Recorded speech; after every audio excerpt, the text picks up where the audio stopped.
welcome to another episode of the Blackout Tips Podcast. I'm your host, Rod, joined as always by my co-host, Karen. And we're live on a Saturday afternoon-ish morning, ready to do some podcasting. Find us everywhere you get podcasts. Just search the Blackout Tips. We'll come up. Leave us 5-star reviews. Today is a feedback episode. Oh, wait. The official weapon of the show is... folding chair. An unofficial sport. Bullet ball. And bullet ball extreme. Today is a feedback show. So that's where we're going to talk to you about the things you had to say about the things we had to say throughout the week. We appreciate all y'all that left feedback, that took the time out to let your thoughts be heard. Even when you disagree, even when we don't like them, we still appreciate it.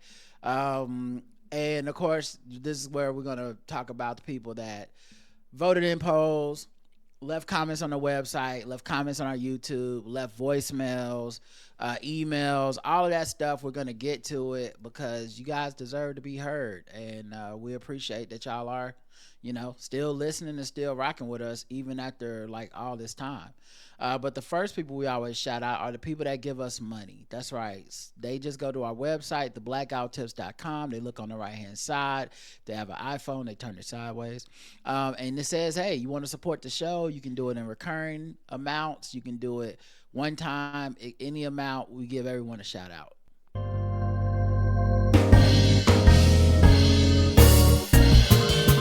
May I have your attention? You are now listening to Charlotte's own Rod and Karen. We welcome the good folks who tithe to the Black Guy Who Tips. Today's a new day. New dollars, new hollers. It's Bomani Jones, recurring donator. Thank you, Bomani. Noel W, Nicholas Z, Laura E, Pete B with the recurring donation, Johanna M, Douglas R, Laura F, Christopher from Hawaii hit us with the recurring, Corey the Tickler, April G, Tabitha M, Alexis H, and that's everybody. Thank you everybody that took the time to put a little money in our pockets this week. We really do appreciate it.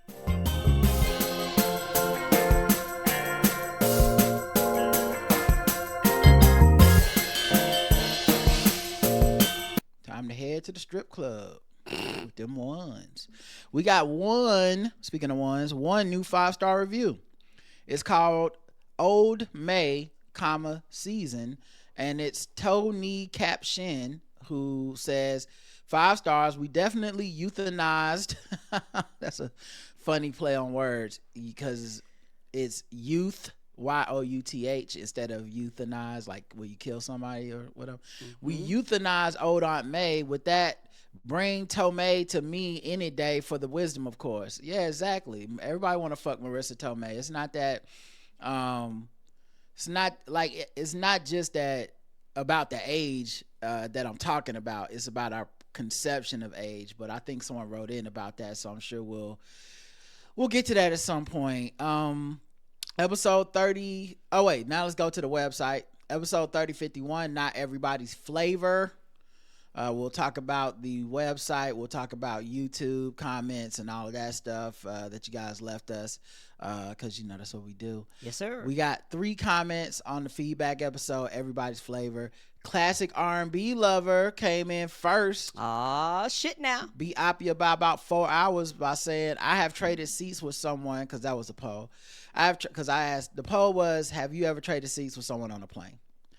Classic R&B lover says, I've traded seats with someone, but not for the typical, I want to sit next to blank, but didn't want to pay extra to select a seat, so you should just give up the seat you pre-selected and often pay extra for seat to me because I feel entitled reason.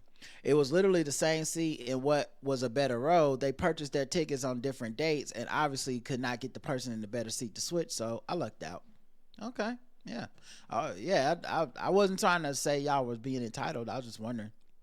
Appia says, congrats to Classic R&B lover on the first comment. Oh, snap. Well, we love a gracious loser. The last American election taught me some new life lessons. Nothing matters besides the election day in politics. No discussions, no arguments, no conflicts with people in your environment. The negative narrative only helps extreme political voices. We have an election very soon. The AFD is like the Republicans minus the guns. They want to send immigrants back. They have neoliberal views on the economy and to protect the conservative view of family. Elon loves them. And the main person is a gay woman. I'm not watching any debates or talk about the election with anyone but Mr. Appia. I will vote as I always do and vote for someone sane and not right wing. But all the noise before it only helps the extremists in the media in the way a highly watched reality TV program would. Agreed. Yeah, I think it's less that I think it's beneficial to their side and more just like what am I prioritizing about my own health and mental and time. I just think a lot of it feels like a waste of time. I don't know that there's any conclusive anything that says, talking about how bad they are benefits them. But I also don't know that that's enough to hurt them. You know what I'm saying? Like, a lot of people spend a lot of time warning people about Donald Trump. And, I was watching CNN this morning because Bomani was on there, and I just watched a little bit. I had to turn it off. But the entire panel was just shitting on Democrats, and Democrats did this, and Democrats did that, and Democrats aren't good enough at this, and you just thought you could say Donald Trump was racist, and that would be enough. And those conversations do not interest me anymore, mostly because I think we leave a lot on the floor when we accept that playing ground is somehow fair or that there's a way to play it that will win. I think sometimes you have to just say this is a game that is rigged for that side to lose. And even when our best and brightest are sitting up there telling us like, well, if they would just say this, and it's like, but they do say that stuff. It just is not going to happen in America because people like racism more than any of that stuff you're talking about. Yeah. And that's something that people need to grasp. And I'm like you, I am resolute in how I feel. And I am resolute in what I plan on doing going forward. And I feel like conversations like that are not fruitful. Conversations like that benefits nobody. Conversation like that does not give solutions. Conversation like that only blames. Conversations like that doesn't talk to the actual people that actually did the right thing and wanted these things. And also those conversations also say when people do fucked up shit, don't point it out. When people just are out here acting a motherfucking fool, you're just supposed to let that shit slide and act like it's okay. These same people will be on these same shows complaining about how they're not saying shit. It's rigged. It's rigged on both sides. It's rigged on the people that don't give a fuck, and it's rigged on the people that do give a fuck. Because the people that do give a fuck, anything that happens, you were supposed to do the opposite. Or whatever the decision you made, they will find a way for some reason that you were supposed to do the opposite, and it was supposed to make a motherfucking difference. Yeah, I just think, I don't know. I feel you on not participating in those conversations. I just don't think I've looked at it as a whose side does it help. It's just, what about me? I don't want to do it. Hustle No Flow says, you all touched on some good stuff as usual. Always bring something to mind. Last week you mentioned that kids' music went away.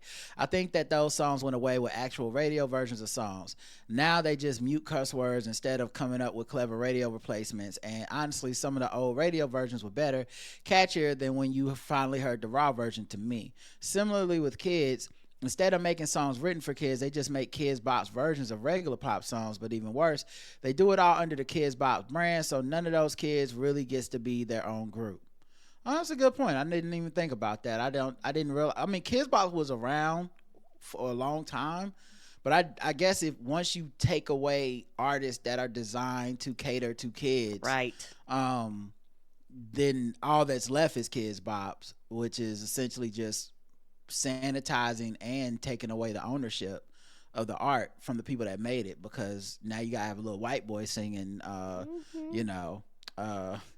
trap queen or whatever. And it's just like those two things don't even go together. Agreed. On your point about women governing, it's wild that outside of a few blue states, it seems that most women that reach governor do so in red states: Alabama, Arkansas, Arizona, South Carolina, South Dakota, etc.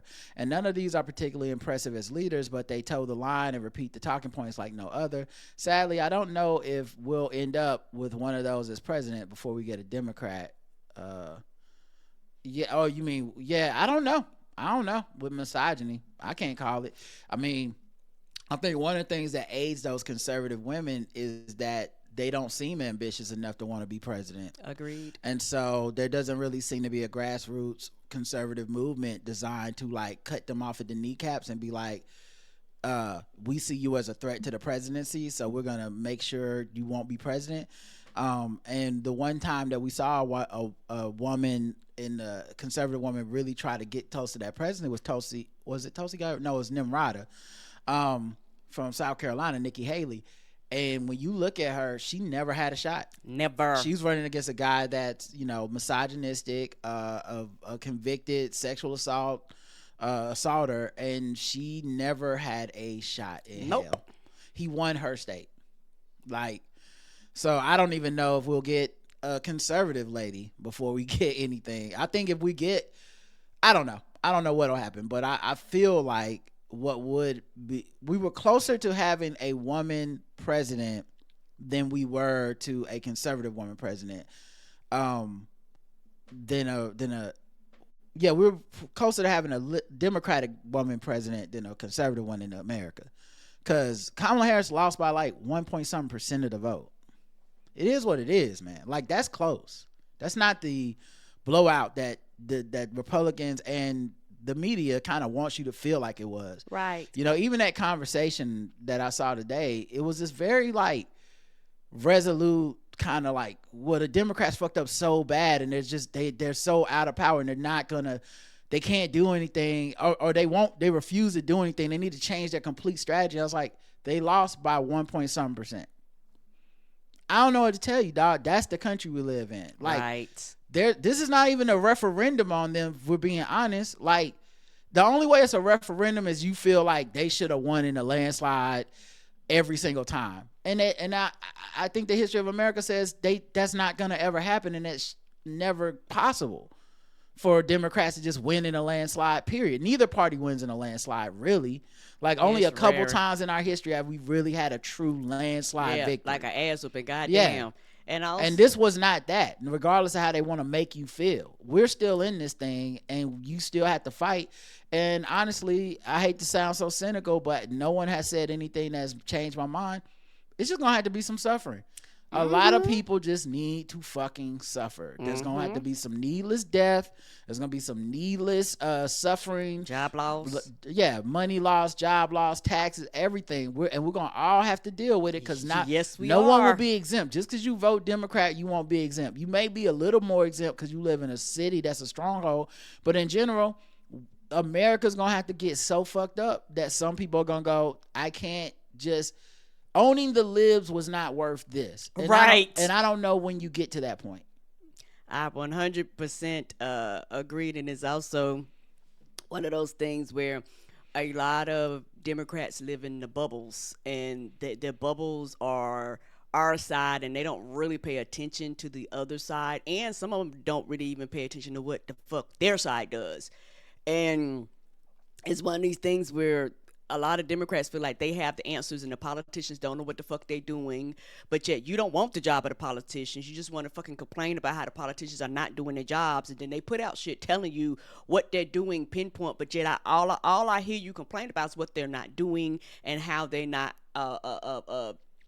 doing this and doing that. But it's like the populace is a part of the problem too, and I also think racism, misogyny, and the populace as a whole not educating itself, and not only not educating itself, the media not educating the populace so that the populace would know. And also, I think on both sides, You know, because it's real easy for people on the left to say the people on the right are in these silos. Well, we're in these silos too, where we'll be so gun-ho and so fixed that we fail to realize there's people that do not agree with us. There's people that don't want the things that we want. And there's a people that will die for the right to get this shit back that they feel like they're going to get. Sometimes I feel like that hunger, that anger, that drive. Sometimes I feel like Democratic Party don't have that. They don't have the you do have a percentage of people, don't get me wrong, but overall, the totality of them, the first time something happened, I go online, everybody falling out, everybody flopping, everybody crying, and shit like that. And you're like, okay, I get it, y'all. Like, I really do understand. Okay, now what are you going to do after this moment? We can't just cry all of the time. At some point in time, you got to say enough is enough. Ball your fist up, make demands, and your demand is in the voting booth. That's where you make your demands. I just think a lot of those people you're calling as Democrats, I don't know that I would call them Democrats. And I think a lot of what the reaction you're talking about is very social media oriented, very TV media oriented. I don't think those people are your day in day out Democratic voters. I can see that. So yes. I think we count them, but I would not count them. You know, there's a lot of people who the entire time that they've ever been talking about politics have been talking about why they're not going to vote. I don't know. I believe you. You know what I mean? You showed me, yes. Like it's been, you know, since probably 2012, 2008 for some of these folks. Okay, I believe you. You're not. You say you're on my side, but when it comes down to like when it's time to rely on that, you're not to be relied upon. So I don't even know that's. I would say the vast majority of people that vote Democrat voted last year and voted the year time before. You know, it's just what it is. He goes on to say, lastly, your comments on the algorithm regarding platforming left-leaning people that slam Democrats versus the ones who share accomplishments really resonated. And it also is why I get so irritated by the ones in legacy media that spend all the time talking about poor communication from Dems instead of using their platform to inform their listeners and viewers. Like, you are the media, you tell the story. You know, and I'm talking to my wife about this stuff. I sound like Karen when she's wound up. Take care, y'all. Yeah. Like I said, I haven't watched cable news in a very long time. Me either. Yeah, I haven't watched it in a very long time, but since Bo was on there, he tweeted out gonna be on CNN for an hour or whatever. I turned it on for probably 5 minutes, and it was once again one of these fucking panel shows, and it was Abby Phillips hosting the panel, which is really good train wreck TV. You know, I don't think it's smart TV. I don't think it's good TV. I don't think it's valuable TV, but TV is not necessarily a medium that lends itself to making valuable content or rewarding valuable content, I should say. And so I always see her clips go viral, and it's always the same shit. Some Republican being snide to somebody that's just sitting on a panel who probably knows a little bit more of what they're talking about. Mm-hmm. People from all walks of life that aren't necessarily experts in any of the fields that they're talking on. People that haven't done any real research or leg work in many cases being asked to give opinions on shit that you should have to have some feet in the community to do. But it's good TV in that it is good, like train wreck TV. And like I said, the 5 minutes I watched was just, the whole thing was Democrats. And I'm like, I don't know how I can even entertain this as a reality, like as a valuable discussion to have. I think the rules on TV are just things you can't say, and people are always riled up and angry. Mm-hmm. But to me, I mean, obviously I wouldn't be allowed on TV to say this kind of shit, but I'm like, it's clearly racism, number one. There's no reasoning with the racists. They're going to be racist, and there's nothing a Democrat can say to sway them. Agreed. And then the second thing is, I think people are gonna have to suffer. They're gonna have to suffer with the consequences of the choice they made. And those things are not popular because you can't tell, you know, what is it? The customer's never wrong, and the voter is the customer in America, so you can never supposed to tell them they wrong. Right. Well, okay, then let's just keep it going. Let's see, YouTube. We got a couple comments on episode 3051. Not everyone's flavor. Let's see. We got 9 comments. Z-Mom Harp says that part, it's the message, but not the folks. Oh no, it's the folks. Case in point, the farmer who's now crying about potentially losing $80,000 said he had no idea that these things would happen, aka Project 2025, because he worked 17-hour days. He used a survey to make his choice. Bullshit. He listened to his farmer buddies and voted their way because the values are the same. Uchida Ignomi says, more firecracker shrimp combo. Yes, thanks for reading my comment. Had I known you were going to read my second comment, I wouldn't have made it so long. It's all good. I appreciate both of you, says Jazzy Sunflowers, and this podcast. Karen was preaching regarding the black girl segment. Alicia Nicole says, ride on here looking like a cool ass truck driver. I don't remember what I was wearing. Brother had a hat. Yes. Oh, I had the RDC World hat. Yeah. Thank you. Ev says, all right now, he sounds fine as hell. Glad he okay. Hey, Rod and Karen, that segment was indeed comedic gold.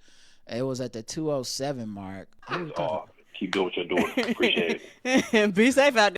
Oh, that was when we got a phone call.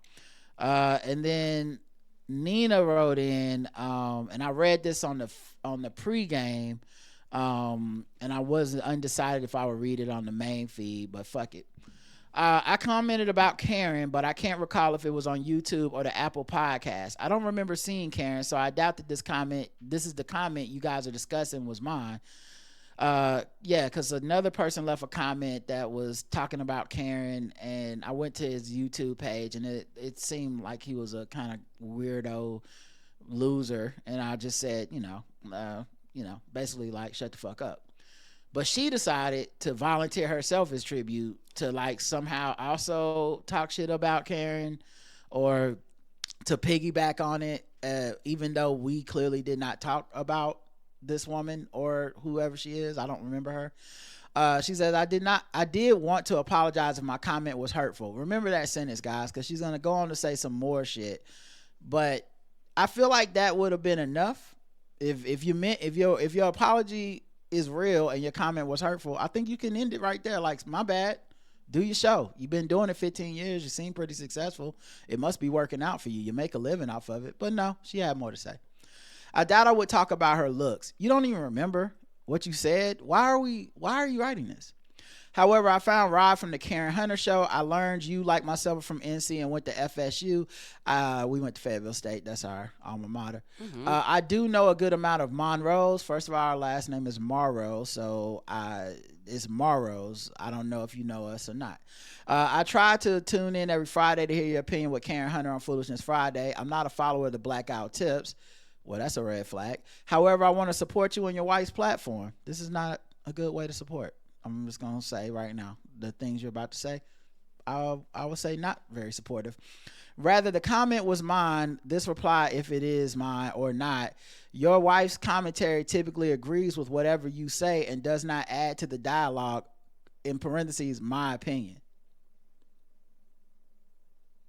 Remember when she was like, I want to support... I don't mean to be hurtful. So now one half of the show, who's been on every single episode of the show, to which you're not a follower of and have not listened to much. Nope. Apparently agrees with whatever I say, don't matter what the fuck I say, and does not add to the dialogue, which is just your opinion. And the thing I would add to this is, you know who also typically agrees with whatever I'm saying? Karen Hunter, who you just talked about Foolishness Friday. We don't spend all day arguing and going back and forth. We have a good time. Yeah. I'm an agreeable ass nigga. I'm not going to try to, like, even when I disagree, which me and Karen, my wife, also disagree on the show sometimes. We do. I just never make it. It don't have to be contentious. It's a yelling match. Yeah, it's like, you feel this way. I understand how you got to that place. Here's how I feel. Hopefully you understand how I got to that place. And then we move on, because that's what adults fucking do. Mm-hmm. You know, I can show you disagreeable by how I respond to this comment if you want to hear that. But yeah, I could be wrong. You are wrong. Maybe it was the podcast I caught. So you listen to one episode, nigga, and you felt the fucking confidence to write this long ass bullshit? Come on now. What are you doing? What are you doing? This the attention you wanted?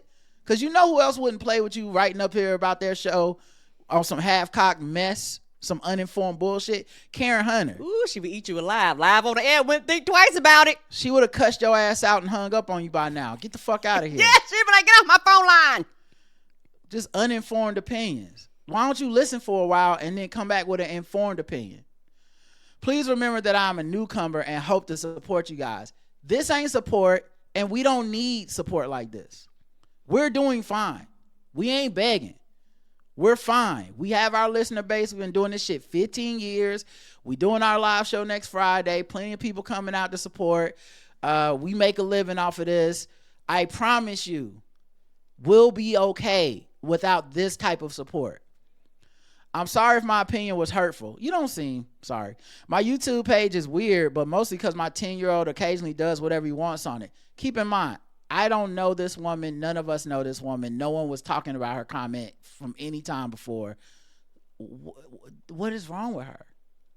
Why would I know what was on her YouTube page is weird? I don't care that your YouTube page has got your 10-year-old playing basketball on or whatever. That's good for y'all.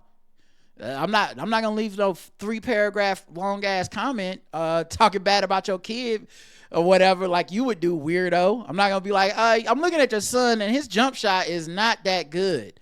You know, typically I want to support. I'm a new supporter. I'm a new fan. I followed you from your comment you left on our page, and I just want to say your son's sorry as shit. He doesn't add anything to the team. No offense. Hopefully it's not hurtful to say that little sorry motherfucker need to sit his ass down.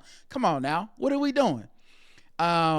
She says, I just use it to watch videos, learn about science and medication, LOL. Side note, this podcast is posted on my birthday, and I heard it on the 19th on Apple Podcast once I returned from Jamaica. I don't care about your life, I don't understand what this has to do with us.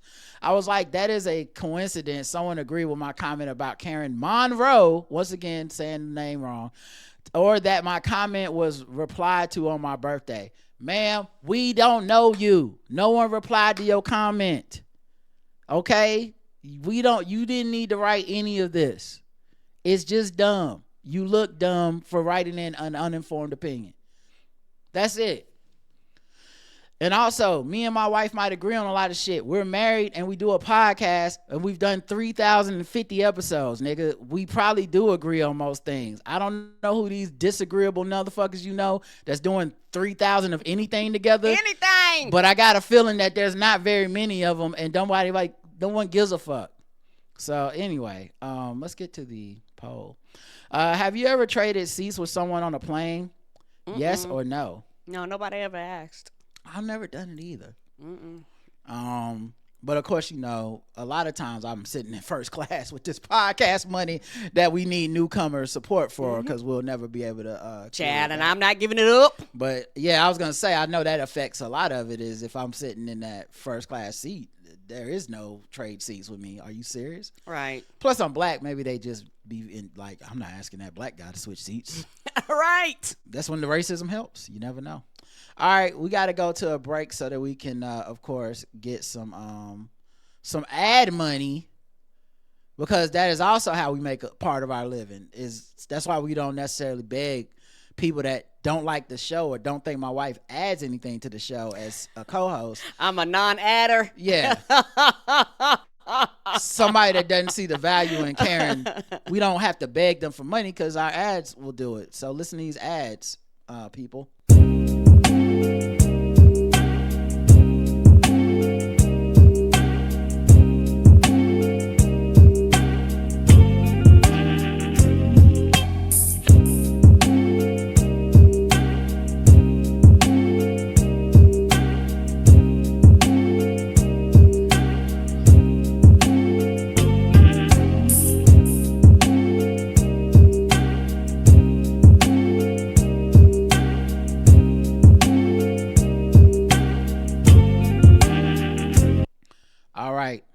Ready for the next episode, Mrs. Monroe? Yes, sir, Mr. Monroe. Appia says for episode 3052, Happy Meals for Adults, We had pots and pans money, but I never bought a set. I had pots I got from my parents when I moved out. They were good quality, so they're still great, and I cook about every day. The sets I also don't have what I need, or better, has too many pots I don't need. Now I recently bought 2 iron pans, all I needed. So my pots and pan behavior is not negative motivated at all. Tanya W42 says, this is my kind of adult Happy Meal. And then she sent a link to a website, to a NYC Happy Meal. Okay, it said, join us during happy hour from 5 to 7 p.m. to experience NYC Happy Meal. Enjoy a Caesar salad, truffle fries, and a crisp martini for $24. I'm not gonna lie. I think I might prefer a traditional Happy Meal over this. Maybe I don't know what that says about me. Fuck trying it. We're talking about Happy Meal. I don't know what that says about me, but I think I take the burger, the fries, and that McDonald's Sprite with the Kraken. So Mr. Monroe ain't sipping and with his pinky in the air with you. I go with you, Tanya. I'm not saying I wouldn't try it. I'm just saying I don't think that this would hit the same as just a burger, fries, and a soda. And a toy. I think I prefer that. Also, I work in accounts payable, so I was rocking with your accounting jokes. This is too long to play on the show. This Monty Python accounting short, The Crimson Permanence Assurance, is so funny. And she connected the links to part 1 and part 2. Thank you. The Kirby Jones says, Rod's accountant puns took me out. There are 2 movies I have to keep in my Hulu list to watch whenever I see San Andreas. I don't know. I love natural disaster movies. And The Accountant. I am on pins and needles waiting to see The Accountant too. The follower 8633 says, most sets that aren't fully customizable are put together to average the needs of a basic or beginner, whatever. I learned the key to sets is to not overextend on them, but try everything and learn what you really need. When you know enough to really invest in specific pieces you use and what you like and dislike about those other pieces, you purchase individual pieces accordingly. Another method is to buy a setup for aesthetics and never touch it. Like Will Smith said, it's for the look. I don't think I'll ever be buy a set of anything from my kitchen that I don't plan on using. I know that back in the day people used to do that with fine china, quote unquote, but I don't that's not my, I don't think, maybe if I get rich, but I just can't see myself not doing to me that's pointless. We got the plates, man, we eating on them. Yeah, that don't make no sense for good company and it never comes to the house. That's stupid. Yeah, commemorative Elvis plates or whatever y'all got.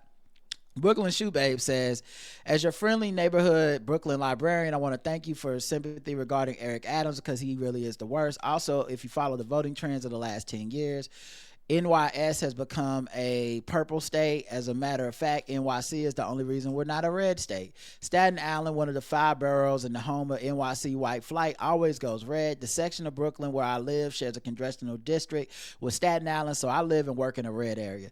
I can't tell you how hard it is to politely assist people who watch Fox News all day and read the New York Post. Doesn't help that they're all retired seniors, so they just stay in the neighborhood. As part of my job duties, I have to attend and speak for the library community board meetings. They all seem all right, just loud New Yorkers as we all are, complaining about the lack of parking and that they say something that drips with racism and xenophobia. Size.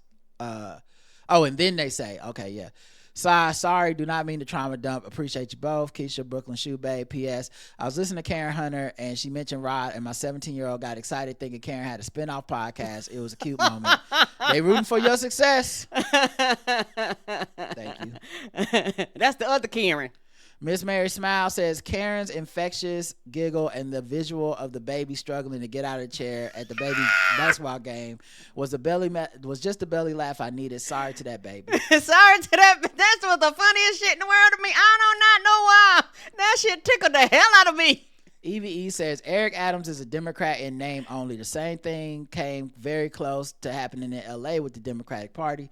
The other guy was running Democrat, but was basically a Republican in disguise.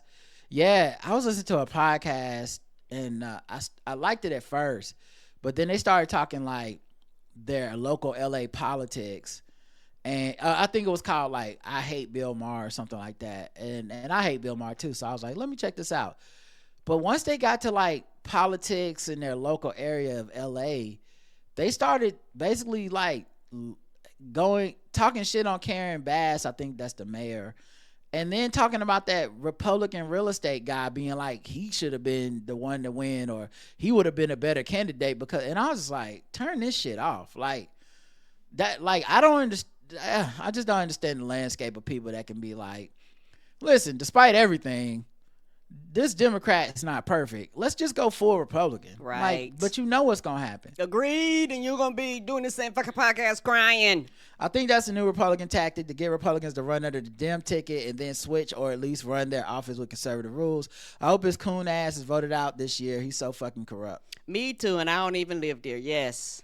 Let's see. Happy Meal for Adults on YouTube. We got 6 comments. Let's see what we got here. Beep, back it on up, sis, says Doc Namja, laughing at my ad lib. Robinson doesn't have that Trump clout. Mark Robinson, who had to pull his lawsuit back against CNN. I lived in Utah for 13 months in the early 80s. I couldn't get out of there fast enough. It's not for everyone. Christoph says they should have released The Accountant 2 on April 15th. That would have been fucking hilarious. Yeah, the actual release date is April 25th. Wow. Yeah, they dropped the ball on that. Yeah, they did. Move it up a few days. Yeah, I mean, maybe that's not a Thursday or something, but I mean, you can't release it. Yo, it's a Tuesday. Okay, well, whatever. Jason says, it probably doesn't say anything positive about me, but if I had the option of either watching my team win a thrilling triple overtime game or watching a baby get folded up in a chair, go ahead and fold that baby.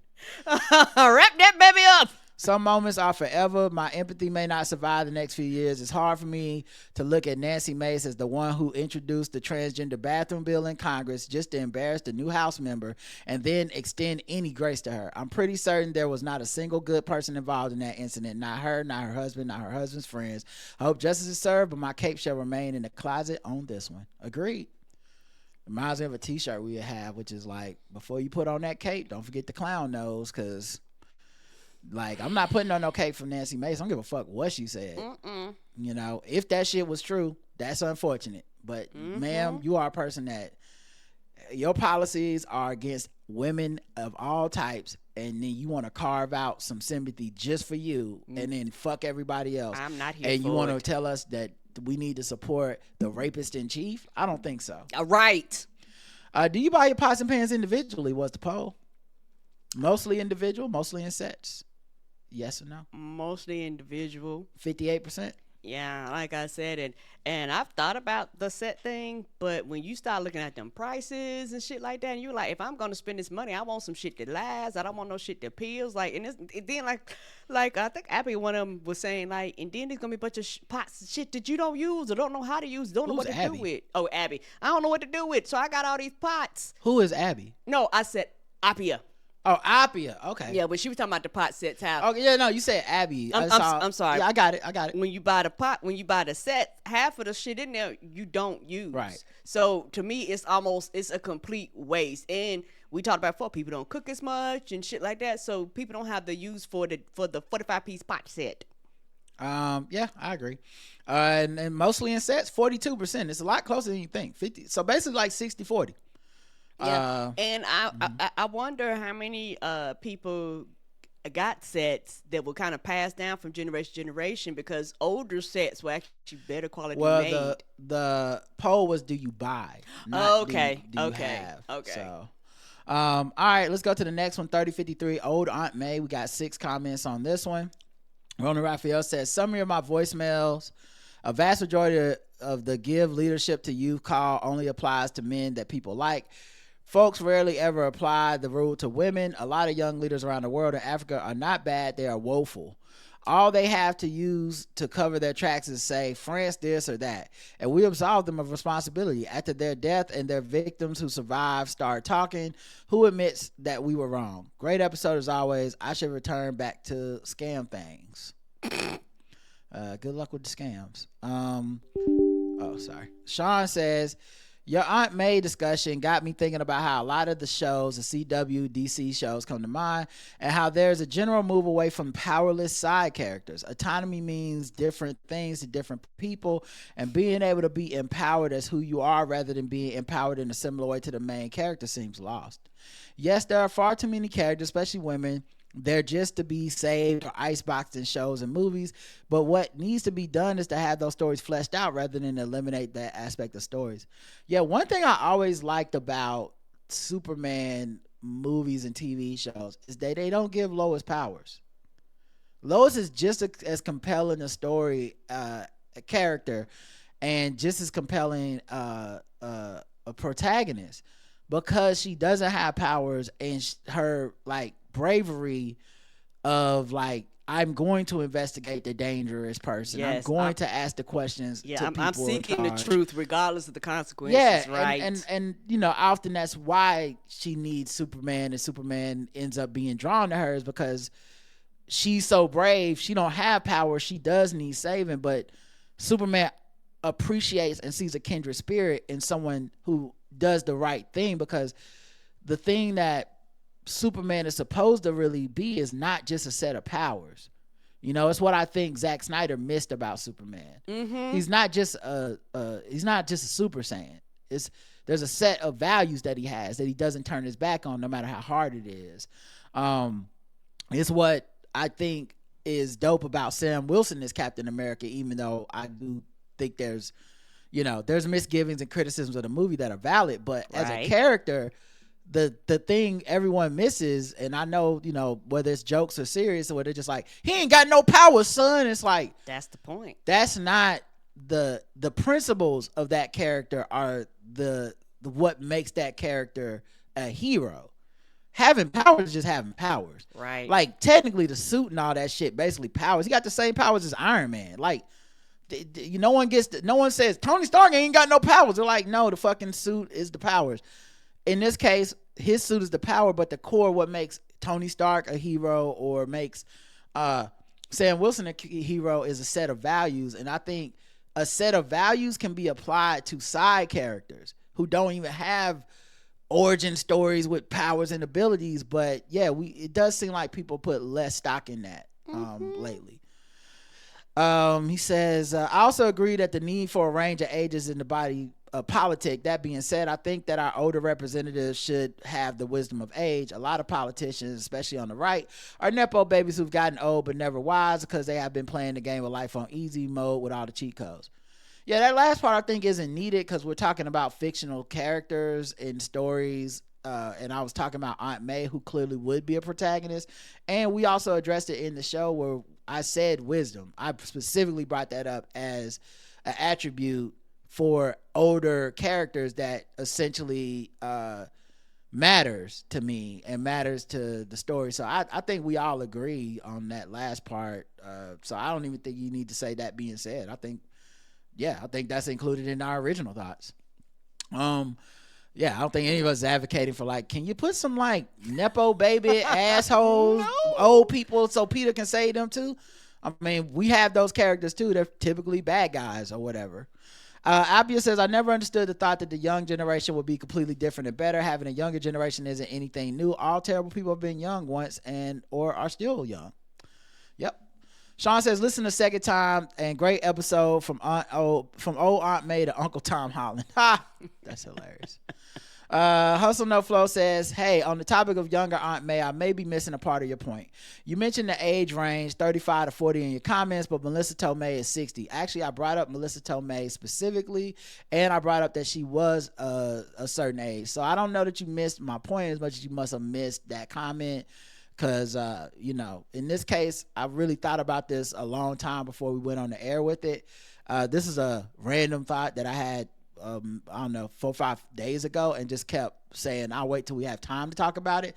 So I kind of had thought of that already. And I brought up that Marissa Tomei, who's been hot in every single role, she's the hot woman in Hollywood, is not necessarily the same as making her 30 or 40, but like, there aren't a lot of 60-year-old women that got that Marissa Tomei, because there weren't a lot of 59-year-old Marissa Tomei. I think you put Melissa.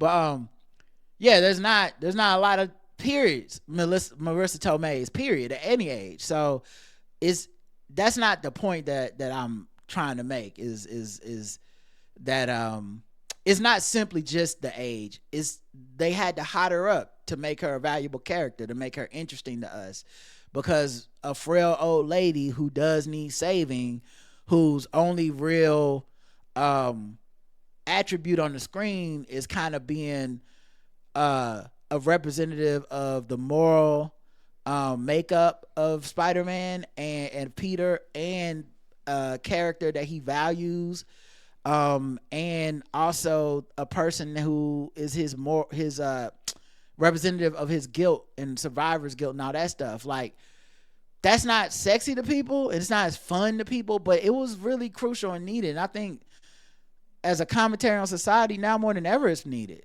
Mm-hmm. We just do not value, especially women, but we do not value like an old wise woman. It's like the worst fucking thing you can be. Like, yes, you're fucking invisible to us. We can't fuck you, and you're not and you're not fun, and you need help. Bye, bitch. Like, that's how we treat that.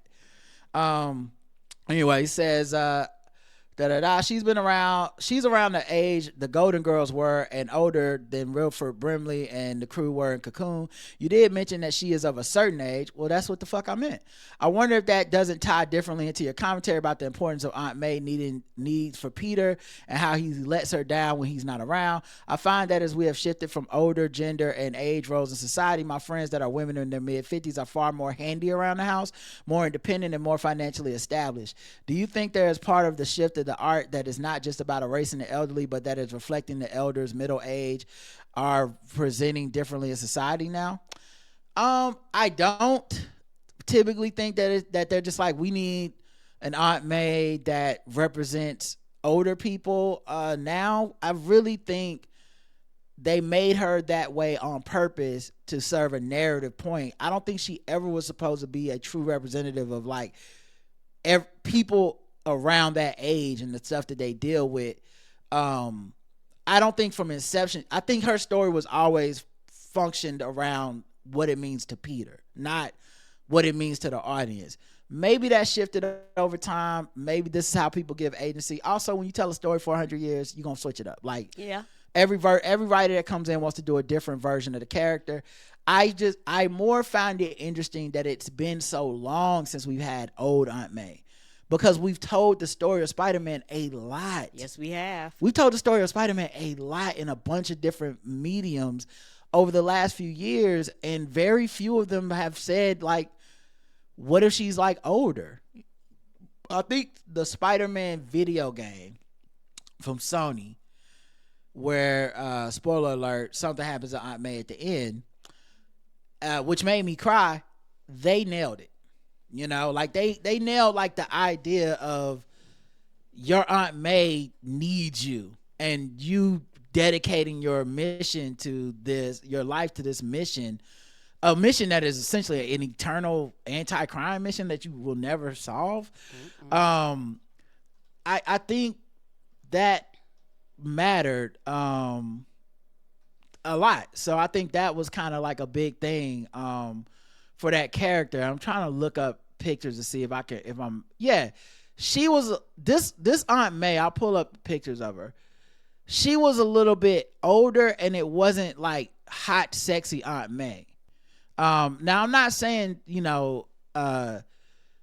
she has to look ancient. I'm just saying, right, like, if you look at the characterization of this character in the game, it was giving you like hey man, she needs some help. Like, she not, and that's the other thing.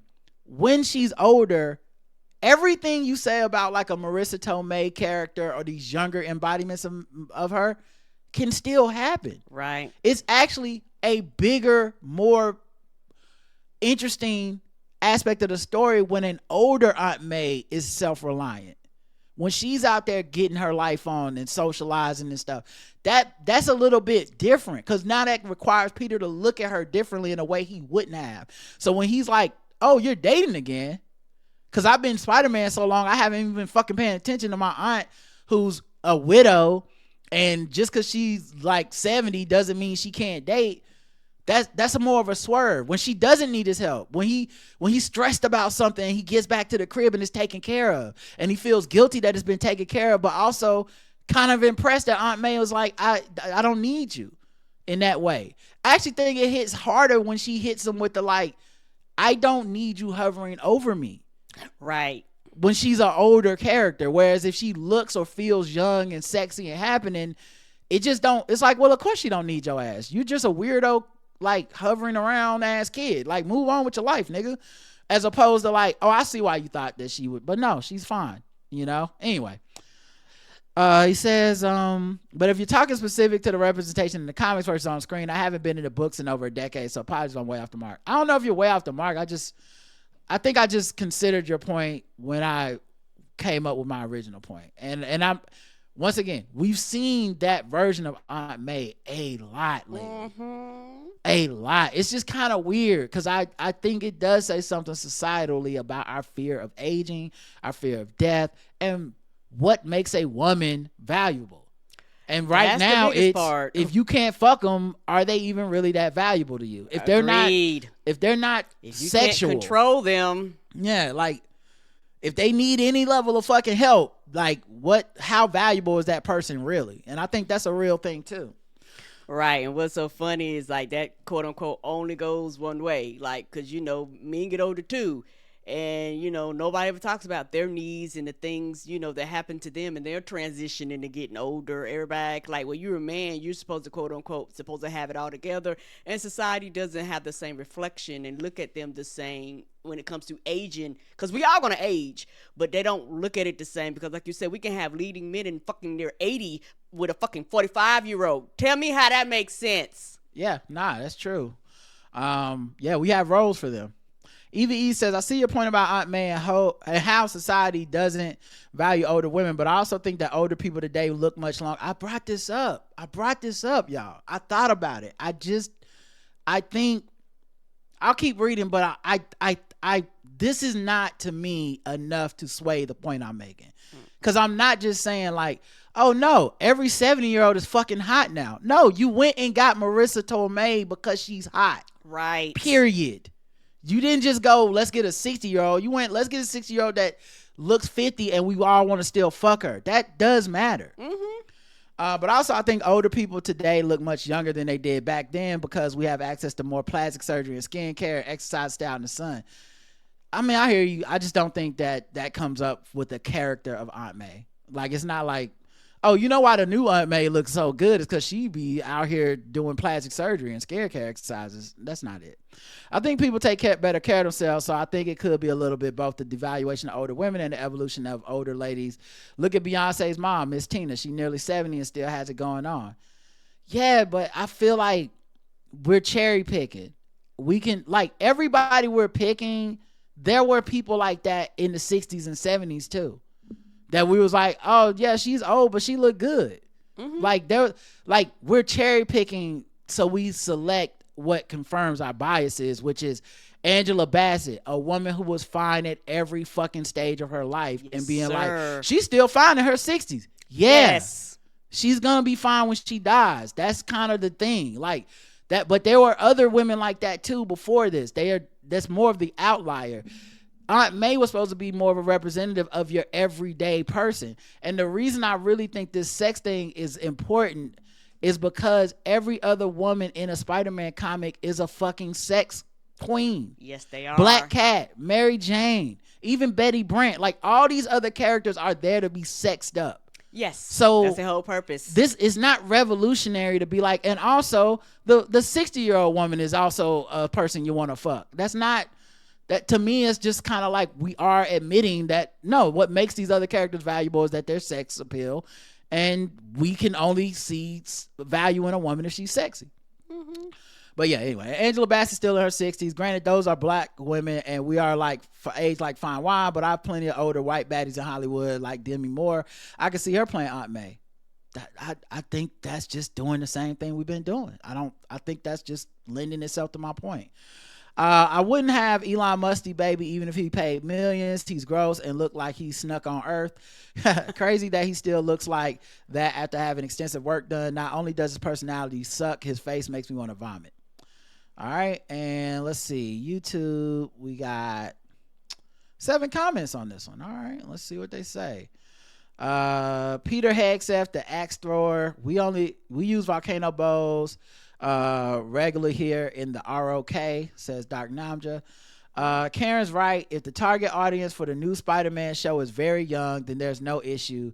For a 7 to 15-year-old, a 35, 40-year-old person is ancient.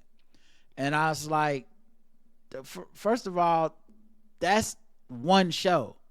I'm talking about everything that has been Spider-Man fiction for about 20 to 30 years. Not one show. So I'm not just saying like, oh, the new show is not for 7 to 15-year-olds. That's bullshit. Everything we have now is basically for everybody. Once you talk about these legacy things, they intend for your old ass to watch Spider-Man the cartoon too. Like they didn't make it and go, we should make this for babies. They made that shit like I expect a 45-year-old person to watch it and enjoy this. So we're sharing space. The new one, yes, it was great. And part of what I was saying is I wonder if that is why the old women have to be hot now. Is because at the time when they conceived this, the idea of like 45-year-old people reading these comic books about Spider-Boy or Spider-Man, that shit was foreign to them. They were like, most older people didn't read comic books. It's a new idea for kids. Right. And kids, hey, she's an old lady. You're not even going to be thinking. You just want to protect your old grandmama. Right. But now it's been 100 years and the people that read it have grown up with it. And they're like, well, shit, I'm Aunt May's age. I want to still fuck. So now you know what I'm saying? I want to be able to fuck Aunt May. Like make her a hot 50-year-old. That's what I'm into. I think that's kind of what happened too. Anyway, but I feel y'all. I hear what y'all trying to do. I just think I thought about it a lot longer than y'all have. So I thought about y'all's counterpoints before y'all even made them. I don't mean to sound so defensive, but it's just like to me that does not outweigh to the value of every once in a while. I didn't say every time. Putting an elderly, frail Aunt May in there. I just don't see why we ran away from that. That just seems every weird. now and then, like Roger said, it literally don't have to be every story, but every now and then. We're talking about dozens of iterations of this character at this point. It's weird that we just decided, nope, that's enough for her. She need to make us want to fuck her. She need to not be on screen. He also said, Rod's definitely right about Jon Stewart in so many ways, including his overlooking of Bill O'Reilly's history of sexual assaults. And El Gato Blanco says, ask yourself this. Why is any race swap or gender swap from a traditional white character unacceptable? But old Aunt May to hot Aunt May is fine. It isn't just because she's white, because if they made Parker Dominican and Aunt May a woman of color, it would be a nerd riot. But because Aunt May is white, it is alt-right. They should make her bisexual. Really disturb them. I don't venture into that part of the nerd discussion in YouTube, but I imagine that it would trigger them if you race swap stuff. But I haven't cared about that in many years because it's just like we should just do stuff, and if they get mad, fuck them. Right. Fuck them. Make a good show. Because you're telling a story. Yeah, make a good show. This new Spider-Man got all kinds of black and brown people throughout it, and it's really good. It is great. And if it wasn't good, that would be more of a problem than whether or not people race swap shit. But those people gonna be mad about anything with race anyway, so I can't be giving them room in my brain. Would you have a baby with Elon Musk? Yes, for a lot of money. Yes, for free, or no? No. One person said for free. I'm sure they're trolling. Yes, for a lot of money, 8.5%. I guess Elon sent a bot. Maybe he voted, and then 89% said no. Now what I've heard is that he's using IVF. Like his latest baby mama, who said he hadn't talked to her but since she had the baby 5 months ago, she said that they use IVF. I believe that. So I don't, who cares? But I can't see doing it. All right, we got one more episode, but I need another break so we can get this motherfucking money. Give it to me, DJ Jaffa. I turned around, and there he was, looking good.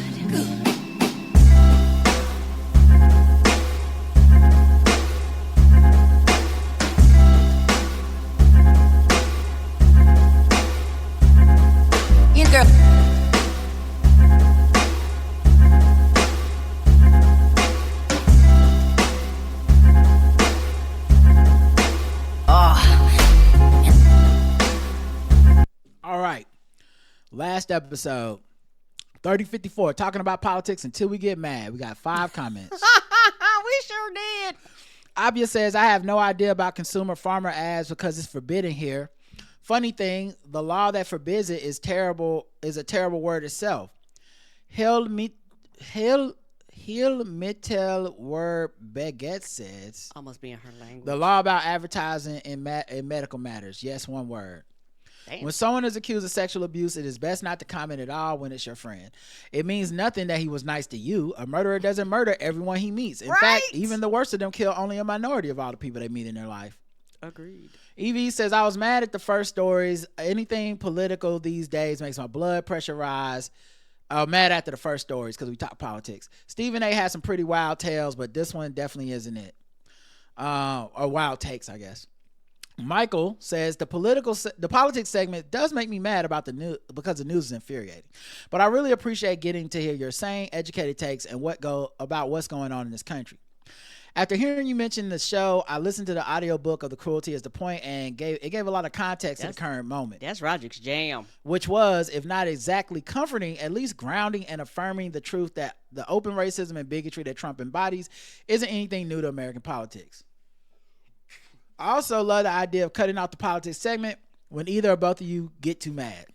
Because it's important not to burn yourselves out or make yourself miserable talking about Trump administration bullshit all the time. Agreed. Yeah, I think I'm sticking with that. I think that's really going to be the segment, is talking about politics until we get too mad. I think that's... And it won't last long. It might not, so it just depends on the day. We but might get 1 story, we might get 3, we might get 5. We don't know. Depend on the story, y'all. I ain't gonna lie.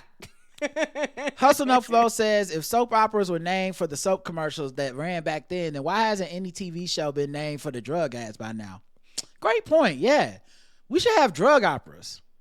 Everything is Truvada by Prep and Wegovy and Ozempic and fucking this thing for your eczema. Like every fucking other commercial is a drug commercial if you watch TV in the middle of the day. So yeah, it should be like drug operas. Joy and really all the white hosts of The View bristle at the notion that MAGA is being deemed racist. They always try to give an out for the economic anxiety because that's what they hear their friends say. Just once I want them to examine why any of those folks will overlook the fact that 45 didn't deliver any of that stuff in his first term. And he didn't produce one solid plan for economic improvement in this election while Kamala posted policy and plans galore. While she was a part of a very successful administration, what is it that strips all of that accomplishment? What is it that gives this failed businessman pandemic president the benefit of the doubt? They can never admit that the benefit in itself is racist and or sexist. Right, because when you go down the list of shit, nothing else makes logical sense because everything you do is irrational and illogical and it doesn't make sense. Because when you sit down and listen to him, he ain't said shit. He just talking. He lies. Like he's presenting all these things to you. So what other than the delusion of white supremacy and misogyny will make you believe, regardless of what your eyes see, that this person would do what they said they would do and you would be an exception to the rules?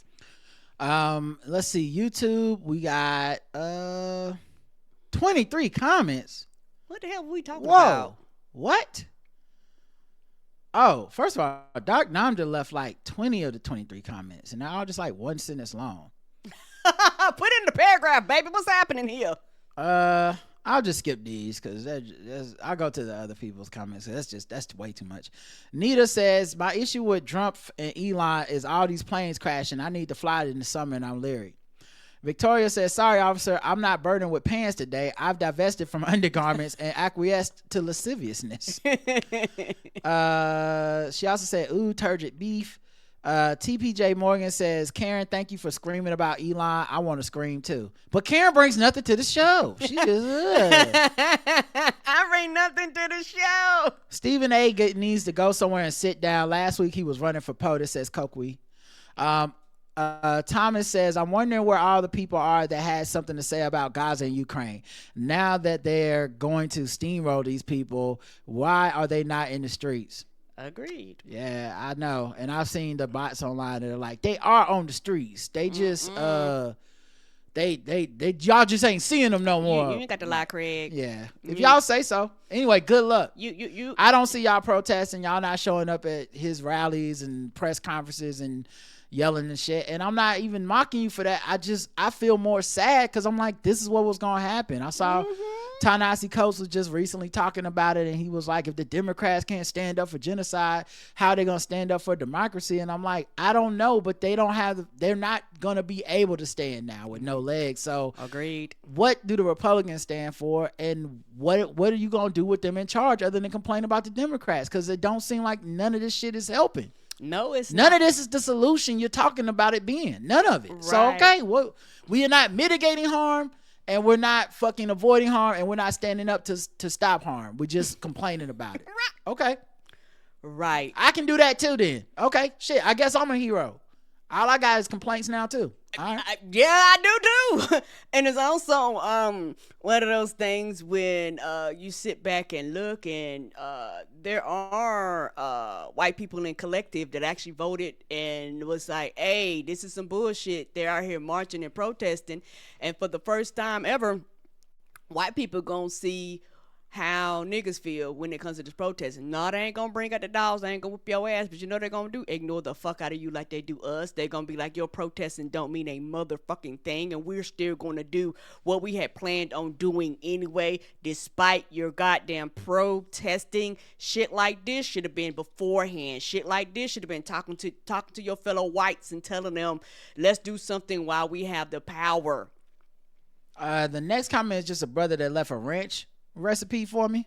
Good ranch dressing. Shit now. Thank you for the recipe. I hope the rest of y'all take it as well.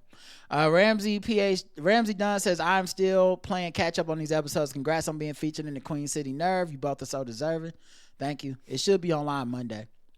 The Trim 8907 says, yeah, go ahead and give me that clip right before the Diddy news so I can share it everywhere. I'm not playing with these people asking Kamala what she's doing to help. She tried to help. Get your money, sis. # black capitalism. Yes, black capitalism. And then the poll is, does the politics segment make you mad now? Yes, 53%. No, 47%. And I appreciate that. I feel like that 47% is dope because that means we are still able to do the job in a way that is like I don't want that to just be everyone getting mad. Agreed. I don't want that segment to just be like they mad and I'm just skipping this shit. So I'm glad that y'all still find it valuable to hear from our perspective. So thank you. Mm-hmm. All right, we have voicemails to get to. I'll play some more music in case I decide to make some more money right here.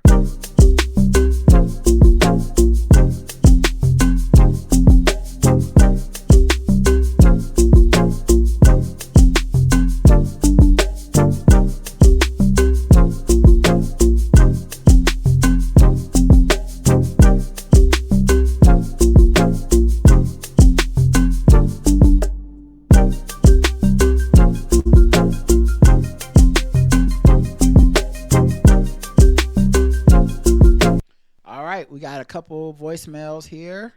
Erica left the first one.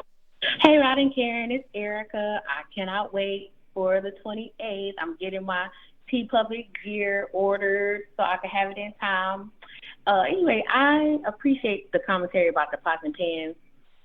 I mistakenly misplaced the tops to all my pots and pans. Not the tops. And I was telling my mom about this. She was just like, well, you might as well just buy a whole new set because it'll probably be more money to replace the top than it would to be just get another set. So I ended up keeping that set, and I found a nice new set at Target, but I still need some tops. So I'm definitely going to take Karen's advice and check out some of these places because, I don't cook down like y'all do, but I still be needing my tops and my pots for my little 1-2 step that I do. Mm-hmm. It's always good to have the option, you know. Even if you don't use a top, you want the top just in case, because unless you do like your mom in old school with aluminum foil and shit like that, you don't want to do that. You want the top that fits. Yeah, I get the tops that fit. I buy pans with the tops. Sometimes I go specifically just to get one pan that got a lid or whatever, just because I I don't like having stuff that don't match in my. Right, And by stuff that don't right. match, I don't mean sets. I mean like this lid does not go with this pan. Yes, like, 'cause I then just rather it's- get a pan with a lid. It's so frustrating because then nope, this lid don't work. This lid, fuck it. Let me get some aluminum foil. I don't want to do that. Let me just find a lid that fits. All right, next one. Hey, Rod. Hey, Karen. First of all, love y'all shows as always. This is Christoph. Love y'all shows as always. You guys are amazing. But I'm going to bring in something you guys have never talked about on the show.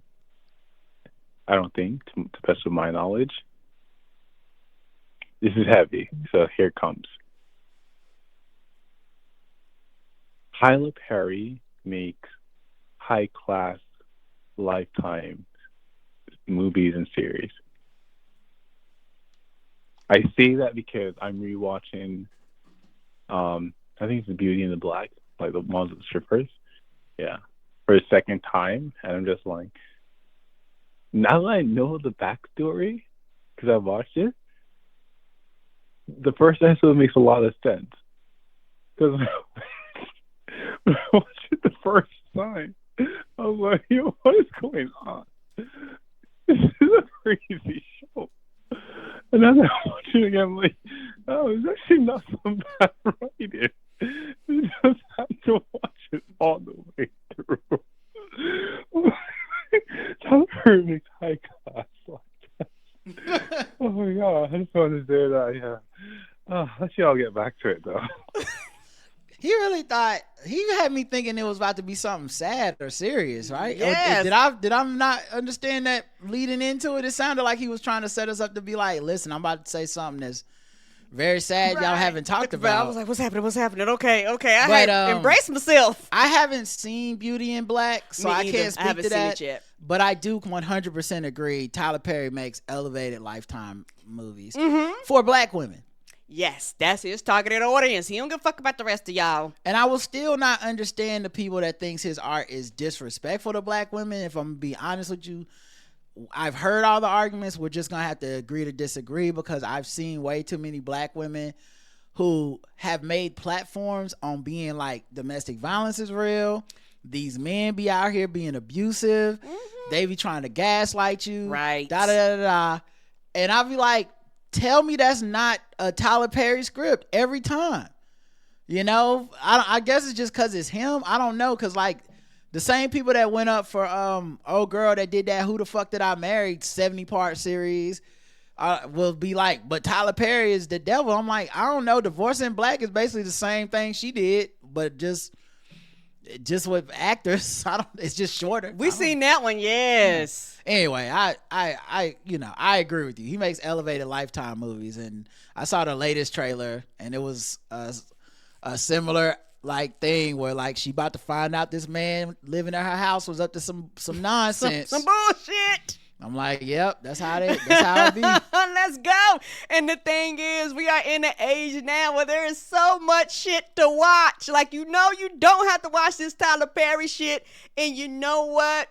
The thing is, Tyler Perry laughs at the motherfuckers that complain about his writing or whatever you want to complain about him. You know why he complain? Because it don't matter if it's Hulu. It don't matter if it's Peacock. It don't matter if it's fucking motherfucking Netflix. Y'all niggas watch. And at the end of the day, that's all that matters. Trey, I think his name is like Trey Rags.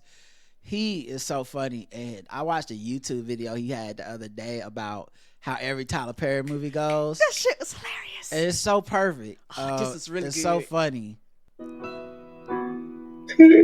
Oh, hey, good morning, honey. Hey, babe. Why you sleep so long? No, I was so tired last night. I can tell. But why aren't you dressed? You know we gotta go to church today. No, it is Sunday. Why didn't you wake me up? You look so gorgeous when you sleep, and I couldn't bring myself to wake you. You're so sweet. I love you. Listen, I'm gonna go get dressed, and I'll be right back. Okay. Oh, but wait. You gotta give me my good morning kiss, of course. Okay. All right, I'm gonna get dressed. Who dick you been sucking?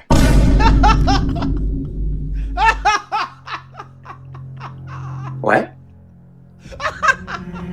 You hear me? Who dick you been sucking? I can taste it in your mouth. That ain't mine. It don't taste like mine. So who you been sucking? Ready? For those in the audio, like he went from wearing like a sweater and all this stuff to now he's got a do-rag on, a cigarette hanging out his mouth. He's not smiling. No, the same person. You talking about? You're the only guy I've ever been with in my life. What are you saying? You know I hate when you lie to me, right? Wait, and what happened to your clothes? Are we going to church? Jesus. That's all you talk about is Jesus. Ain't nobody trying to go to no church. Hey, you have never... You know that I cheat on you with every woman in your life? Your mom, your sister, your aunt, your cat, your godmom, your co-workers, everybody. You want to know why your bonnet fall off every night? Why? Because I took the elastic out the headband. I cut it out, then glued it back shut. You want to know why your ankle always buckle in heels? Because I cut the heel slightly. Just enough that it won't break, but enough that it'll buckle every time you walk. But why are you doing all this? Why? Like, why were you doing? Because I'm fucked up. I'm fucked up. That's why I'm just fucked up. No backstory, no nothing. I'm just fucked up. This just me. No but you have backstory? Treated me good every single year of our relationship until right now. Like, why right now? Because you're a black woman in a Tyler Perry movie. That's why I'm treating you like this. The only black woman in a Tyler Perry movie that don't get treated bad is Medea. Everybody knows that. You're gonna have to put up with this shit for 2 more hours, bitch. Until you find a light-skinned nigga with good hair. Until then, get ready for the ride. That's fucking hilarious. And y'all know what? I am here for it. That shit is greatness. All right, let's go to the last thing, the emails. Kiana writes in, Kendrick did that. Hey, y'all. I'm getting caught up on episodes, but couldn't wait to hear what y'all thought about Kendrick's Super Bowl show. I thought it was amazing and loved every single second of it. Kendrick is so meticulous and considerate in his art, and I think this performance is something that we'll be talking about for a very long time. I feel like the collective black we knew this was going to be a very black American centered show, and that's what we got. I expected nothing less from Kendrick to an extent. I feel like social media has ruined our ability to objectively take in and critique art because everyone feels the need to have an immediate response, and of course, they're always smarter than everyone else. I avoided watching videos from people I don't follow on TikTok, and particularly because between leftists who hate Black Joy and racists who hate Black Joy, these motherfuckers weren't going to have me cussing folks out. I loved hearing Bossy's voice. Bossy, if you're listening, we love you, girl. I especially love when she said that Drake doesn't have a culture. For me, that was an underlying theme of the beef. But he also isn't cultured. That's 100% true, which brings me to the next point. Have y'all heard his new song with Party Next Door where he's singing in Spanish? Oh my God. That shit is the goddamn worst. I haven't listened to any of this Drake shit. I have not either, y'all. I'm not even gonna lie. And for me, that's different than most people that will tell you that, because most people will tell you that they would not listen to Drake shit for years and years and years. So it's not that means nothing from them. I would go out and listen to Drake when a new Drake dropped. I would be like, okay, let me see what he's talking about. I want to know what's happening in hip hop, and he was a big part, if not the biggest part of hip hop for like 10 years. Right. So, like, I didn't want to have an ignorant, uninformed opinion. I'd just go check it out. Sometimes it'd be good. Sometimes it'd be bad. For the most part, I don't think I like any Drake complete album. I feel like he doesn't really do a lot of thematically consistent albums that vibe with me. But right. I find songs here and there. I do too. And this time, I was not even curious enough to hit play. Did not care, y'all. I'm not even gonna lie. I saw people sharing it on social media that was sharing clips of like, here's some shit he said about Kendrick. Here's some more shit he said about this person.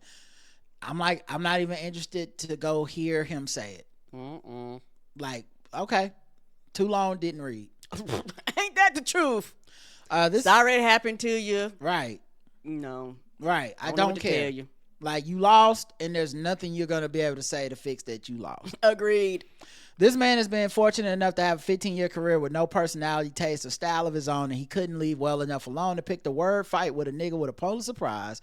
Now, look at you, getting clowned by white octogenarians watching the halftime show, shaking my head, what a time to be alive. Love y'all, Kiana.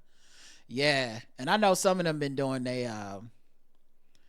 dances and shit on TikTok to that. 40 Acres and a Mule. I've just been skipping those too, because I know people getting mad at those white folks for using that shit as a meme or whatever for their latest dances. I think what they're doing is inappropriate, and I don't think they know any better or should, but I also just don't think I'm not wasting my time educating them, because I don't think they're going to learn. Right. Kiana says, a quick rant. When people say the Dems have a messaging problem, it's not the party, it's us. The party was all on one accord in the consequences of a Donald Trump presidency. Hell, even Bill Clinton came out of retirement to campaign. They were all on one accord about Netanyahu needing to be reined in, and even managed to broker a ceasefire deal on MLK Day of all days. The problem is us, the voters. We have designated ourselves as the mouthpiece of the party because a lot of us do not engage with our politics seriously. And if you are so morally superior that you will parrot the talking points of the people who want to steal your rights, that's not a Democratic Party messaging problem. If you are so anti-capitalist that you are willing to usher in fascism, that is not a Democratic Party messaging problem. If you are a flip-flop ass nigga who can't be bothered to vote when you know what will happen if you don't, or if you encourage voter apathy, that's not a Democratic Party messaging problem. A problem of many of the Never Kamala folks, as far as I can see, is they are so committed to feeling morally and intellectually superior that they forget about the humanity of the rest of the country. You can't be willing to sacrifice black women and black people to save Palestine. That shit will never work, because the candidate who cares about Palestine is also the candidate who will care about black women and black people. Right. A whole lot of us on the left need to unpack that anti-blackness. I saw someone on TikTok say in response to the video that Congressman Frost posted at the Department of Education that the Dems on site all had a lot of money and degrees between them, but not any sense. She said the Congress people needed to go get some YNs to move that white man and get in the building. First of all, what the fuck do you mean go get some YNs? Right, like we gotta go have young black dudes get killed by the cops or something? Yeah, that's weird. Javante didn't sign up to be a freedom fighter. What are you talking about? Secondly, physically moving the white man is assault. That's a crime. And right behind them were real cops with real guns. We've lived here long enough to know how that works out. YNs are not the January 6th insurrectionists. Those boys would be lucky if all they got for forcibly entering a federal building was jail time, and they will not get pardoned. Thirdly, why do you think Maxine Waters is going to let that happen? Be for real. We are so unserious, and it pisses me off something bad. As Rod said, motherfuckers ain't believe fat meat was greasy. Allegra says, hello, you two. As usual, it is as if you are in my head and pulling out things I rabbit hole about. Aging is a huge, nuanced topic that is a constant with me. I will be 52 in May, and I am of two minds. One, I love being a healthy, active, attractive, aging black woman. I find it interesting that people have a hard time believing my age and realizing that I have a soon-to-be 24-year-old child. I often point out my age because I worked hard and had a lot of life to get to this point when many in my family did not make it this far. Right. Two, I truly get annoyed when the aging community is dismissed. I am perimenopause, which means my body has begun to change in preparation for the journey into menopause, and society has in recent history placed women in a dump pile at this stage. These days, once you get past 70, unless you show signs of illness, you don't get as many checkups and tests. So even though we do tend to live longer lives, our health is no longer taken seriously because society decided we had no value. So finally, though I appreciate the hot Aunt May, Marissa Tomei is timelessly stunning, I agree that it is also a sign of disregarding and disconnecting ourselves from the value of age and aging. We as a society have lost our appreciation for the wisdom and experience that our aging community has. Reminds me of your story about the older basketball player who got clowned by the kids. He no longer felt respected, valued for his age. Appreciate you both. Damn, right after I sent this message, y'all said exactly what I wrote about not appreciating the wisdom of aging. Well, we just be on the same page, sis. That's all. You know how it is. Clyde writes in, I wanted to tap out of politics, but hey, Rod and Karen, first and foremost, you two are my favorite podcast team. Secondly, I want to get your opinion. After the recent election, I was so done with politics, especially realizing that there are those who will vote against their own self-interest or not vote at all because there's a female candidate. That being said, here in Atlanta, former Mayor Keisha Lance Bottoms is considering running for governor, and I'm all in. I know Georgia is bigger than Atlanta, Macon, Augusta, and Savannah, but do you believe that, one, apathetic voters will actually vote? They fucked around when Stacey Abrams ran. Two, will we see the mistake of letting Trump in office and vote correctly? Three, or will we fuck around and find out because we're too stupid as a people to believe women can't lead? I don't know. When is this election? Because I think part of it is going to be about how much time people spend suffering under Trump I think that's when you'll start seeing some changes, if there are any changes. Like if people feel these rulings that are coming down as an avalanche, at some point, no one's going to be interested in your nitpicking of what the Democrats aren't doing right. Yeah, they're not going to want to hear that. And they're just going to be like, but what about the shit that is happening that is wrong that y'all are not talking about? Right. That y'all don't even seem interested in talking about. You don't seem outraged about. You don't seem to be scolding these people. You just seem to just be resigned to it. And yeah, it's just going to, so I don't have an answer for you. And also I don't know Georgia politics in specific. Stacey Abrams knows Georgia politics and she lost. And I just have a hard time believing that's not just black woman. We ain't coming out for this. Yep. Because the 2 men that she pushed, they put them in office. Interested in hearing your thoughts. Stay blessed and safe until President Musk takes that from us too. Clyde in the ATL. Desiree writes in about congestion pricing. Many progressives in New York have been fighting for congestion pricing for years, including our should have been Mayor Maya Wiley. Although there are definitely problems that need to be worked out, there could be a lot of benefits for people who live in a designated zone, such as reduced asthma rates and safety for pedestrians. But the biggest benefit, I think, it would be to pay for large public transit projects that the city desperately needs without depending on federal money. Our major cities like London, Stockholm, and Milan have had congestion pricing for years. It has only been a month and a half, way too early to call it success or failure. But what doesn't help is interference from Trump. I thought we were supposed to leave it up to the states. Thanks for another great show, Desiree. Yeah, it's interesting, baby, because a lot of people don't agree with you, particularly people that are like, don't have the 5, and people that like live in the area. People are like, I'm being charged. So like everybody acts like this is just going to flow smooth and it's going to be fair across the board when it's not. Yeah, and then she left another one. I forgot to add that only 22% of New Yorkers commute by car. I think that number is important when talking about congestion pricing, how it affects how people move around the city. I hear every single thing you said, and I think much of it is valid, and I agree with all of it. I'm just saying, for the people who have those cars, this is not an abstract concept where they can be like, well, only 22%. All they know is every time I commute in and out the city, I am charged for it. Right. And many of them only have a car in New York because they need that car. Like that, what happened in the discussion, and this is my whole point, because it happens with all these municipalities when you pass these broad swath rules.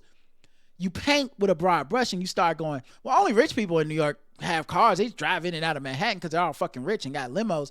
And it's like, no, there's people that have to, for whatever reason, to survive in New York. And the only way they had every option of public transport, and they went, I have to have a car. Right. For whatever reason it is. That person is now paying a tax in a way that, my guess is you're not going to see asthma rates lower in these communities, because I think a lot of times this happened in Charlotte with our city. They passed a law and they had a new company come in that said, we will monitor stoplights. And what we're going to do is, if you are running a red light for any reason at any speed, even if you just like slam on brakes in the middle of the intersection, whatever, we're taking a picture of you. We're sending a ticket to your house, $50, right? And if I'm not mistaken, I think it doesn't. At the time, it didn't put points on your license, but I might be wrong. So what this essentially ended up doing was obviously becoming a tax on anyone who ran a light, right? Because it wasn't even taking away your license. It wasn't doing any police enforcement. Many times, it's just the person who owns the car, not even necessarily the person who was driving the car. Right. Someone else could have been driving your car. You get the ticket, right? Mm-hmm. So it became a money-raising thing, right? It was making money for it. It was the thing was, and they said the same thing. It's gonna help get public transport. And money's gonna go to this, that, and the other. Okay. So they do this for a while, and 2 things happen. The first thing is it costs more to monitor. It costs just as much to monitor this stuff and pay the monitoring system as they were making out the tickets, and they actually started losing money. Yeah, because some people were refusing to pay. Well, not just because they were refusing to pay, they just lost money. Like, it costs money. They give it to you free for the first year, and then the next year they start charging the city for monitoring the lights. It's not a free thing they put on all these fucking lights. And the city was like, we don't want to pay for this shit, because actually now that the bill is due, we're not making money off of this the way that we thought, right? That's the first thing. Here's a second one. Traffic accidents went up. Yes, it did. Traffic accidents at these intersections went through the motherfucking roof because traffic wouldn't flow naturally.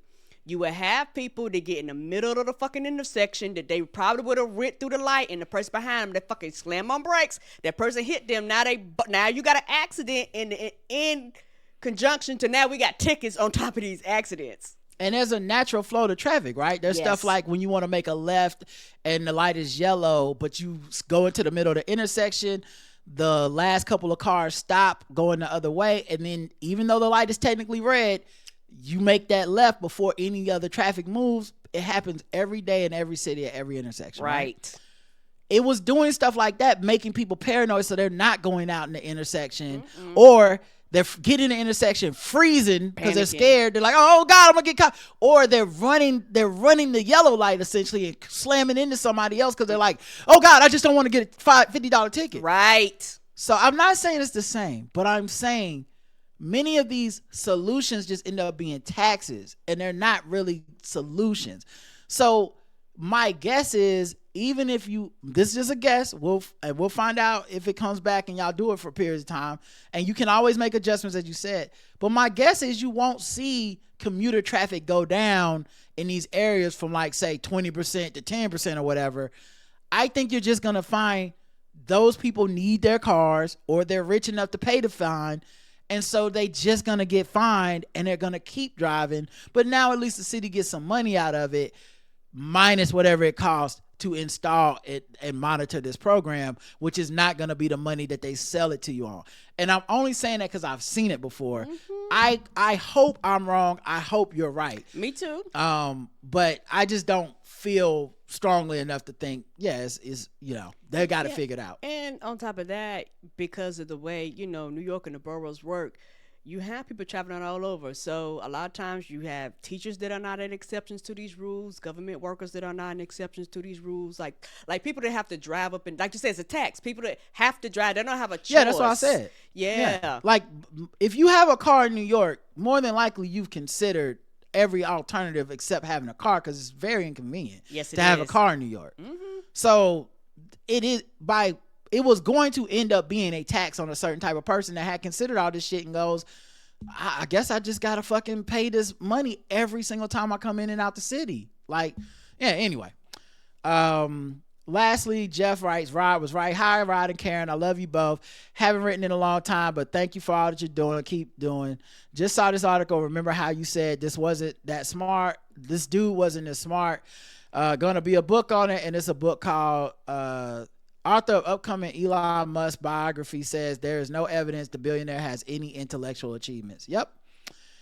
It's a big grift, and people fell for it. And I knew, not a smart man. Yeah, I knew a lot of people that just was like, but how he get that money if he's smart? People have money and don't be smart. Yes, they do. People are able. What he knows more or figured out was selling somebody a story was more important than the story being true. And a lot of us look at surface level and just go, must be a genius. And then when you go, well, who engineered it? Who did the actual stuff? And then you go find work. Yeah, but then you go find those people, and they all have a story about how Elon Musk stole their intellectual property. Yes. How he took credit for something he didn't do. And so once you see that, it's like, why are we giving him credit? Like, in America, especially with our capitalistic society and the way our value system is set up, a lot of people equate being unscrupulous with being smart. Being unscrupulous with being smart, meaning if me and Karen go half on a pizza, and that's our deal, but when the pizza gets here, I eat my half and leave, most of us in regular life will go, Rod is a piece of shit for that. Yes. But if it was a business and I did the same thing to Karen, there are people who goes, he's a genius. Wow, he figured out a way to not pay for that. What did Donald Trump say when they asked about his taxes and all this stuff the first time he ran? I don't pay taxes, and that's because I'm so smart. I figured it out. And there were people that applauded that. What a great businessman. Instead of what a piece of shit. We don't need a president who brags about not paying taxes, Right. which is what a citizen should do to keep our government In society functioning. working for all the people who don't have. Right. So yeah. Anyway, thanks for listening. Tomorrow's guest is Chris Lamberth, and he'll be here. I think it's a 10 a.m. show, and then rest of the week we're gonna be intermittent because we need to prepare for our live show on the 28th and all of that stuff. So we'll see you guys on the 28th for sure. Get tickets. It's in the show notes. Don't forget. Do not wait to the last minute because I'm pretty sure they closed that box office for the online virtual tickets a couple of days or a day or two like before the show. So if you're like, oh, I'll get them on the 20, let's see, the show's the 28th. I'll get them on the 26th. Yep. I don't want to hear no sob stories. We done told y'all multiple times, and there's always somebody who writes in to say that. The other thing is, if you want to send us tickets to give away to people, let us know. You'll get a PDF email, and you can forward that email with the PDF to me. I will pass it down to fans who don't have the money, who can't make it. There are people that have already written in to say, hey, I'm going to send you my tickets when I get them because I can't make it for some reason. Right. And I also have seen people who said, I would like tickets. Yes. So that is happening. If that is a thing you want to do, even if you're just a person that's like, I can't make it, but I would like to give somebody some tickets, I will facilitate that as for the fans' sake. So, all right, y'all, that's it. Thank you for listening. We'll be back tomorrow. Until then, I love you. I love you too. Mwah. And you do add to the show, despite what that woman said. Fuck that lady. Thank you. Bye, everybody.